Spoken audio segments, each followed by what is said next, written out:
존경하는 여주 시민 여러분, 정론 집필을 하시는 언론인과 동료 의원 여러분, 여주시 공무원 여러분 안녕하십니까? 여주시 의원 최종미입니다.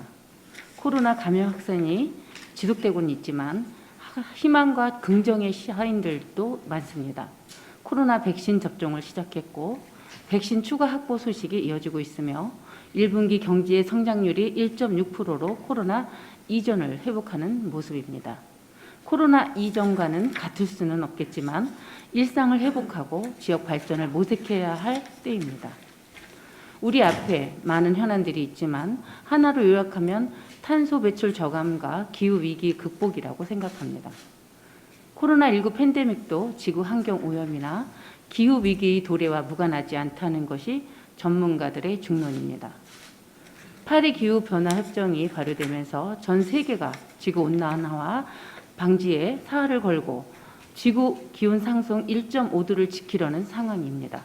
이제 0.3도 남았으니 절체절명 위기 상황이라고 해도 과언은 아닐 것입니다. 세계 여러 나라들이 탄소 감축 목표를 상향 조정하면서 노심초사하고 있습니다. 우리나라 정부의 경우 작년에 2050 넷제로 선언을 하면서 강력한 탄소 저감 정책을 실행해 나아가고 있습니다. 기후위기 극복을 위한 정부의 정책 방향은 크게 그린 뉴딜, 디지털 뉴딜, 그리고 사회 안전망 강화라고 볼 수 있습니다. 이 중 탄소 저감에 가장 직접적이고 민감한 영향을 미치는 분야가 그린 뉴딜이라고 생각합니다. 여주시도 그린 뉴딜을 통해 지역 불균형을 해소하고 새로운 성장 동력을 확보하기 위한 부심하고 있습니다. 여주시가 추진하는 그린 뉴딜 정책을 살펴보면 에너지 자립마을 구축을 위한 마을 공동체 수익형 태양광 발전 사업과 친환경 교통 혁신 등 그린 SOC 구축 사업, 그리고 탄소 저감 특별지역 조성으로 요약할 수 있습니다. 오늘 본 의원은 여주시를 우리나라의 대표적 탄소 저감 특별지역으로 만들기 위한 방안에 대해 말씀드리겠습니다. 핵심은 케냐프의 대량 식재입니다. 케냐프 식재야말로 여주시를 여주답게 만드는 사업이라고 볼 수 있습니다. 케냐프는 탄소 흡수 능력이 뛰어난 1년생 초본식물입니다. 활용도는 섬유에서 바이오 플라스틱에 이르기까지 수백 가지가 넘습니다. 환경 적응이 뛰어나고 생장이 빠르며 2~3m에서 5m까지도 자란다고 합니다. 케냐프 식재의 효과는 다양하지만 크게는 3가지 측면에서 요약할 수 있습니다.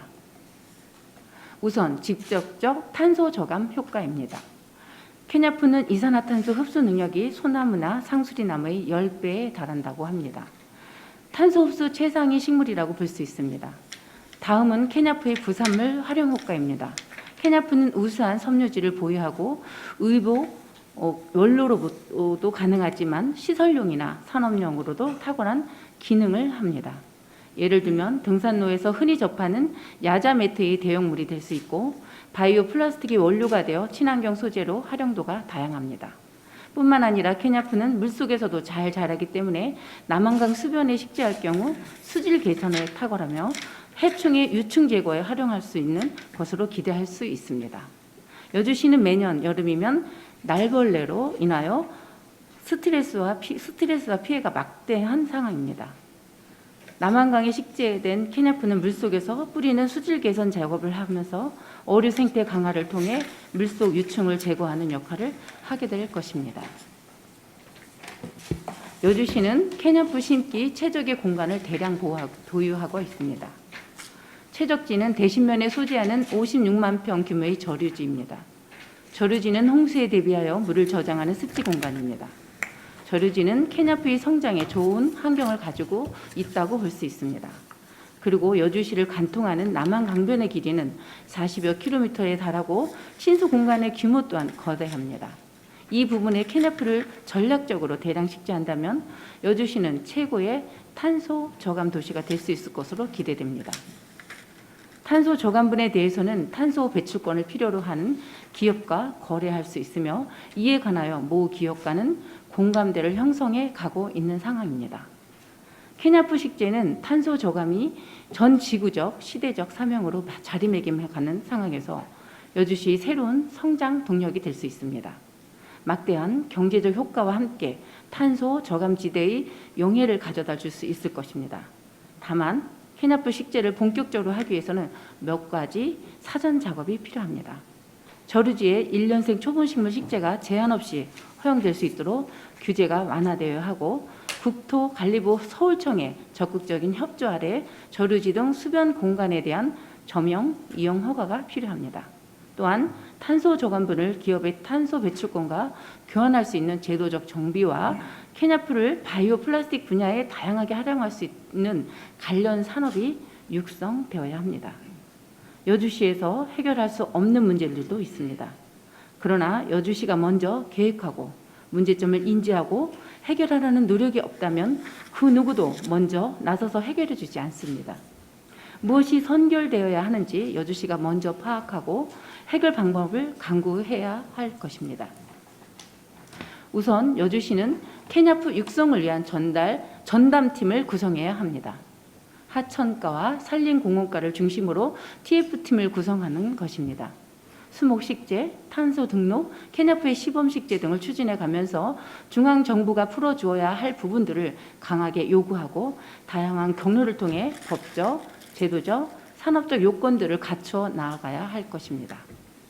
기후위기를 극복하기 위한 탄소 저감은 선택이 아니라 필수입니다. 미래를 담보하는 과제입니다. 대한민국에서는 면제될 수도 없고 대한민국이라고 해서 면제될 수도 없고 여주시라고 빠져나갈 수도 없습니다. 탄소 저감을 해야 한다면 선제적으로 해야 하고 가감하게 적극적으로 해야 합니다. 억지로 따라가는 것이 아니라 앞서서 선두해가며 선발주자가 되어야 한다고 생각합니다. 오늘 본 의원은 여주시가 추진해야 할 정책 중심에는 탄소 저감, 그린 뉴딜이 있고 케냐프 식재가 이에 적합하다는 점을 말씀드렸습니다. 절실함으로 여주시의 신성장 동력을 찾아보자는 것입니다. 그것은 장기적으로 큰 의미에서 근본적인 코로나 극복의 길이며 미래를 향한 성장의 길이기 때문입니다. 경청해 주셔서 감사합니다.